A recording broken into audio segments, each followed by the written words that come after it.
To do more work in the coming semester.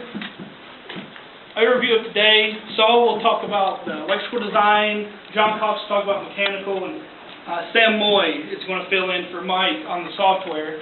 Then I will continue with our goals. Now I'm going to hand it over to Saul, and he's going to talk briefly on our electrical changes, what we've made so far, and what we're going to continue to do.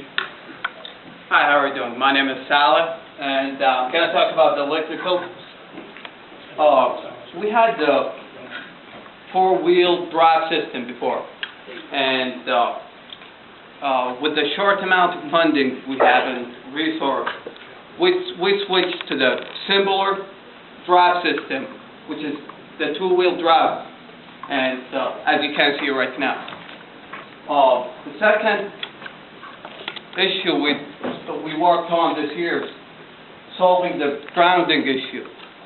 That's the big problem we faced during the last year competition, and this year we worked on it simply in 3 parts. The first one was the camera. We added diode to the voltage regulator to stop the feedback from the camera. The second one was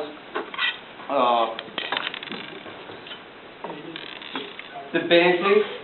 We stopped the grounding issue through the aluminum chassis using this band. The third one was having non-metal bullet attached to the chassis for the element. And the third part we have done this year, this semester, is removing the power box from the bottom to the top part to have bigger space for our future land for the new motor. And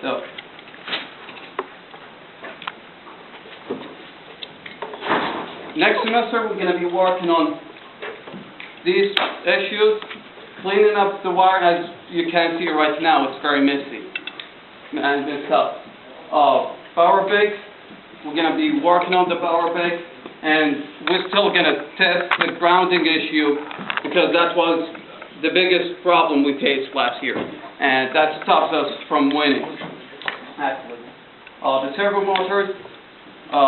Hopefully by next semester we're going to have the funding to buy the servo motors. It's going to cost us almost $4,000, but hopefully we'll be able to buy it next semester, and we'll be winning the competition.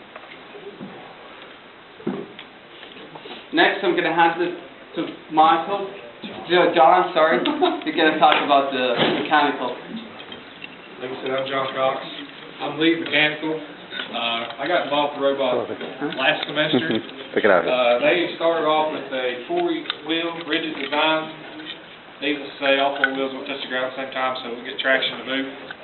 So they came to us last year. We put 4-wheel independent suspension on it.